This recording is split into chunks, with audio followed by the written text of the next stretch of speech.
Hello folks and welcome to the weekend warm-up coming to you from Istanbul Park with me, Will Buxton, and him, Lawrence Barretto, although it's not called Istanbul Park anymore, is it, Lawrence? It's called Intercity Park for the Turkish Grand Prix 2020 near Istanbul. Yes, beautiful part of the world. Ah. I've not been before, so it's lovely to be here. And the circuit itself is beautiful. All the drivers have been banging on about how excited they are to get here, and I think having seen it, some's been for a jog, some been for a track walk, they're pretty excited. I didn't know you hadn't been here before. I would have thought you would have said that over dinner last night. No, Probably did. Might have done. Who knows? It's great. It's such a wonderful place. Did the track walk earlier today. I was last here in 2011.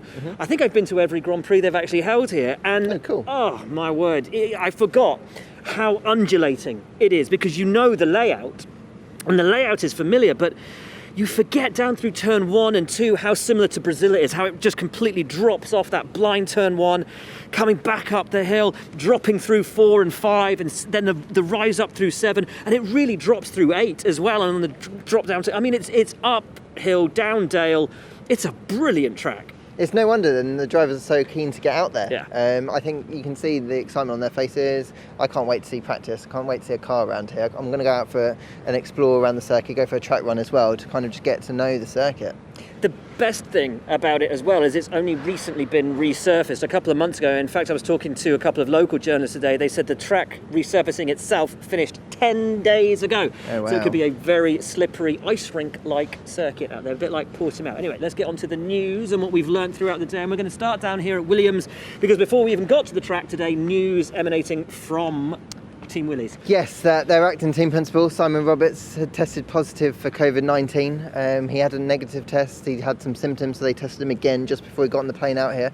And he returned a positive test. So wish him well. Hopefully he'll be back with us as soon as possible. 10 days he's got to isolate for. Yep. At the moment then, they've got team manager Dave Redding and Adam Carter kind of sharing the duties here this Yep. weekend. It's been a tough time for Williams of late, hasn't it? Well, they had a number of boys from the garage test positive as well, so they've replaced some of them with some of the factory-based staff as well. The team, though, has been, I think, proactive, transparent throughout. As you said, you know, Simon had a couple of, as I said, very mild symptoms. He'd already tested negative, but rather than fly him out, they got him tested again, realised that he was positive, kept him at home. They've absolutely done it, bolted on the right way. They're sticking very rigidly, and so they should, to the Absolutely. COVID-19 protocols. Yep. And they are tough, and it makes it very difficult for teams like Williams who haven't got masses of personnel, but they're still doing what they have to do, and I think it's keeping everyone safe, and at the end of the day, that's what we've got to be pleased with. They're doing it right. They're absolutely doing it right. One guy who's also doing it right, George Russell, had a nightmare end to the race in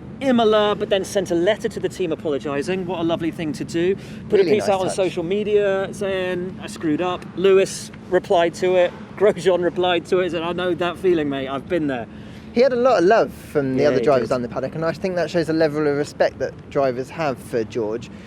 He doesn't like to shy away from when he's made a mistake, and No. it turns out that letter is the one of many that he sent actually over Really? his time at Williams, just because he feels like he always wants to explain to the team sometimes when things haven't gone right, because he always wants to do the best job possible, and I think that says a lot about someone so young, that Yeah. he's doing things like that so early in his career. He's a good egg, is George, isn't he? He is. Down at Haas. Now, interesting discussions today between Roman and Kevin. Roman actually arrived late. He was supposed did, to arrive yeah. yesterday, only arrived this morning. First flight he's ever missed. Wow. He told me today. So he missed check-in by 15 minutes. I mean, come on. So I suppose you want to leave it as late as possible, don't you? So That's you just still, spend I mean, minimal that's time at kind the of airport. fine, isn't it? If you're missing it by 15 minutes, you were never going to make it. No, probably not. No. But he said he got But an he's extra here. night at home with the kids, so he's happy about that. But we mentioned earlier about him messaging George saying don't worry about it. Famously hit the wall, blamed Ericsson. He's been in Yeah. contact with Ericsson this week Oh, okay. over the his potential future, maybe an IndyCar. Apparently he gave Marcus a call, said what's it like out there? Marcus said brilliant, come on over. Well, both him and Kevin have been talking about potentially moving over to America to race an IndyCar, and both of them are having talks. It's interesting to see, because Roman never wanted to do IndyCar, did he, initially? Well, he was a little unsure of it, but I think Marcus has sort of said, look, you don't need to be worried about the ovals, so just, give it a go. Interestingly, talking to Kev today, though, Kev was saying the thing that's a bit sketchy for him and a bit worrying is, look, we're in the middle of November now. Season won't end until December. By the time we get into December, the year's almost over. I'm not going to know what I'm doing in 21 No, true. So actually, and if I want to dovetail 2 championships next year, most championships don't know what their calendar's going to look like next No, year. because of COVID-19, we still don't know, do we? Do we know who will replace those 2 at Haas for next Not year? yet. We still don't know because they've not officially announced it, but I think we're both pretty confident it's going to be Mick Schumacher and Nikita Mazepin in their car. I mean, that next hasn't year. really changed over the last couple of weeks, has it? Not really. I think it's about as done deal as you can have in F1 these days. How come it's come around to those 2? Why isn't Schwartzman in the offing? Why isn't Eilert in the offing? Because they've both shown themselves to be supremely talented, really decent, tidy pedallers. Why aren't they, do you think, front and centre for that? So I think one seat is Ferrari, so you're right in that those 3 names, including Mick, are the ones in contention. Mick's going to win the F2, so I guess if you're trying to use that's bold. Well, okay, it is bold, but I think he's going to win the F2. Okay. They clearly do think he's going to win the F2. And based on that, I think they've made the decision to put their best guy forward. Yeah. And Mick fulfills that criteria. There isn't 2 Ferrari seats at Haas, so that other seat is up for grabs. And Nikita Mazepin and his wealthy father have made a way forward with Günther Steiner and Gene Haas. Interesting stuff. I mean, I'm still kind of surprised that Antonio's got another bite of the cherry at Alpha, not because he's done a terrible job, he's and he's improving all the time, but when you've got the likes of Schwartzman and Eilert waiting as well, and that's Antonio's seat is a Ferrari seat, I'm surprised that neither one of them got a look in at Alfa Romeo. So we've seen in previous years that some teams maybe rush drivers through too quickly, and I think maybe if Who are Ferrari you had talking taken, about, I Lawrence? don't know who I could be talking about exactly. One particular team further down that way. Yeah. Whereas Ferrari might be taking a step back, and with Schwartzman, give him another year in F2, let him go and win it, really smash it out of the park. Then they've got another guy they can bring through next year when there's a little bit more space. Okay, let's move on now to a team that we've been talking about a lot this season, and not always necessarily for the right reasons, but Racing Point. Where should we start? We should talk about Sergio to start Yeah, I off think with. he's just up there. Yeah, that's his. Well, that's where he normally has his dinner. Is up there. He was bolted on for a podium last time out. The team inexplicably on 14-lap-old tyres decided to pit him and do away with an almost certain. I mean, he was so upset after the race last time out. I asked him today about it, and he said, "Yeah, I've spoken to the team about it. We have to look forward." There's still enough angst in him that he's not a happy chicken. He is knows that could have been his potentially last podium in Formula One, and it's gone begging because of a mistake that, with the benefit of hindsight. George. See you later, George. With the benefit of hindsight, you probably would have made a different decision in the heat of racing. As he said, once he crossed the line, we'd seen for the entire race, being stuck behind Kimi, how hard it was to overtake, regardless of what tyre you were on. Why did we give up the track position? I mean, you're making a very good argument here for I'm not just pitting, asking. but it's clear. I think that they gave him too much work to do. Yeah. And even for someone of Checo's ability, with the benefit of the fresh tyres, it was too much of an ask. Yeah. Lance Stroll needs a good weekend. Andrew Green this week saying he just needs a hug. And this from He a driver. doesn't he, though? Yeah, but when he left Williams, Racing Point were making all of the headlines saying we just need to unwrap him from the cotton wool and put him into a proper team and draw the most out of him. They never said we're going to take him out of cotton wool and wrap him in bubble wrap and give him a hug. They said we're going to give him a challenge and bring out the real Lance. And we saw a little bit of the real Lance early on in this year when he had a string of results. I think he was P4 in the championship at one point. He's had a really tough time of it. It's interesting because if he manages to bounce back from this, I think he'll come out of it generally stronger. It was interesting today, he was talking about learning lessons, and he hasn't really said things like that before. And I wonder whether if there's an extra level of maturity kicking in or just a realisation that he's maybe got to start changing things. I think that crash at Mugello really kicked the wind out. Well, it's a big crash, I think it and also your confidence in the car, because when it's a failure, it's not your fault. I think it really knocked the stuffing out of it. Then he gets COVID, and the drivers have all said, "Oh, I wasn't that affected by it." Blah blah blah. I have no reason, but I think a lot of them might choose to underplay if they had any bad symptoms by it. And I know personally, it kicked my pants, and it's taken a lot of time to actually get myself back up to anything near where I was, and I'm not an athlete, so it can have a real effect up there and on your body as well. It's not an easy thing to come back from, and these guys are the best of the best elite athletes. They want to put their best foot forward always. They want to put a good front on because they're competing against rivals and they don't want to show any weakness. Yes. So I can really see why Lance would have taken that approach. Yeah. Anyway, we are down at Renault now. Some interesting stuff coming out of both drivers today, I thought. Esteban needs a good weekend. Oh, he's had such a rotten run of results, hasn't he? Largely mechanical problems, so through no fault of his own. The important thing for Esteban is he's really got to keep his head up, because this is the moment where things can kind of get away from him, and at a time when Pierre Gasly's doing really well, and you might want to be thinking about the future. I'm not saying next year. I'm saying he's in the car for next year. I'm saying that you've got to always be putting your front foot forward, and you don't want to let it get away from him. And there is a risk that if he doesn't have a slight turn of results, you're going to start thinking about other options. Renault, in that fight for third in the Constructors' Championship, there is 1 point in it. Oh, it's beautiful. At the moment, it's amazing. 3 teams up there fighting for third. Renault, McLaren, Racing Point, 1 point in it. And with Racing Point throwing away that almost certain podium last time out, who was there to take it? Daniel Ricciardo and Renault. And I spoke to Daniel today about really the positivity that he's injected into the team in a season when he'd already announced his departure before we even got to Austria. It could have been the most miserable divorce in history, living with your ex for a year.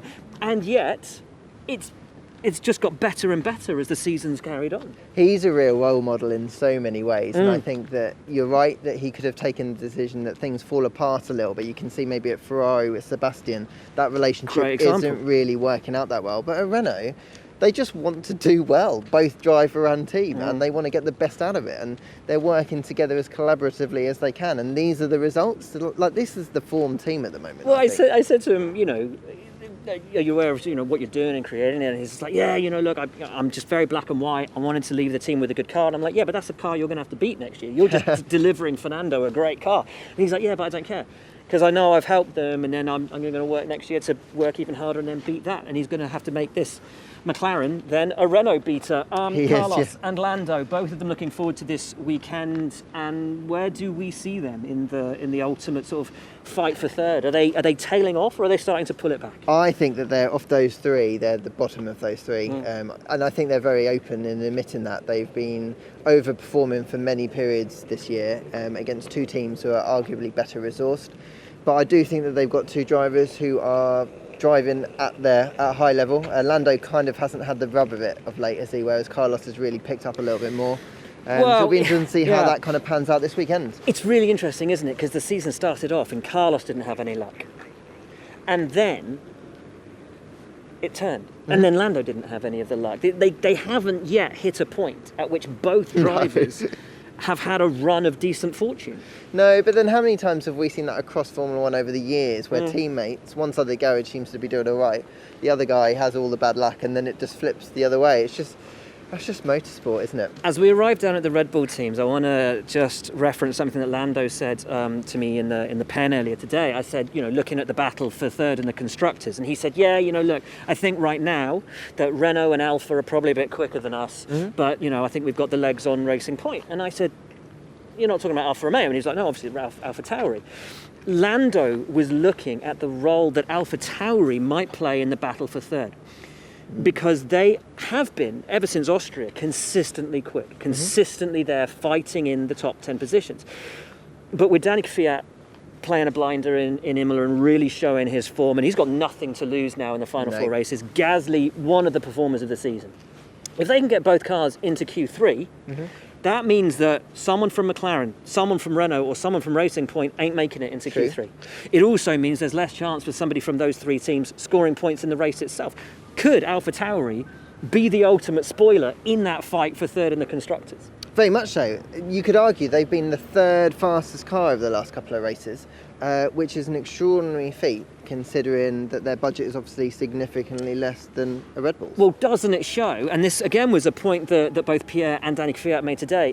They believe it shows how adaptable the team is, how quick they are to learn when we get to circuits that not everyone knows. We get to a Portimao, we get to an Imola. Maybe this place will suit them similarly. Yeah, I think you're exactly right, and I think that's across the teams. The drivers are adapting as quickly as the car and the team and the mechanics. And I think when you have opportunities like this, we often talk for the smaller teams, they've got to take those when they get them. Yeah. And these guys have done it ruthlessly, consistently. And if they keep doing that, they might even beat the next guys on the paddock, Ferrari, in the Constructors' Championship. Quite, but before we get to Ferrari, let's look at Red Bull very, very quickly. You spoke to Alex Albon earlier today. What kind of spirits was he in?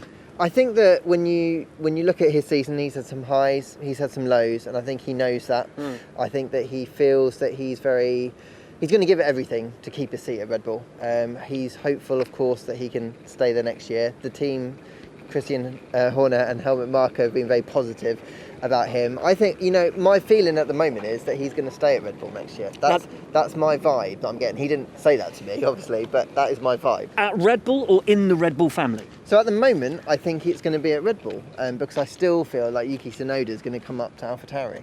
You see, and the interesting thing, because we were talking about this earlier, and I was just like, "Shut up, Lawrence." It's Often, done. He's been giving. I say that discussions often, go that way, but they gave him 2 races. He qualified both 6th, finished both outside the points. That's not what you need to be doing in order to prove to the team that you're worthy of that seat. And yet today, you get a good vibe out of him that he's going to stay at Red Bull. And Checo, for the first time, is talking about a sabbatical. Yes. I thought what Checo was talking when he mentioned the word sabbatical, he hasn't really even entertained it, has he? No, not even hinted that he would be out of racing. So, and I think Checo thought he would have known by now if what was going to happen at Red Bull. I'm not saying that they've made a final decision, but I do feel like that's the way that we're kind of inkling at the moment. I'm still saying domino fall.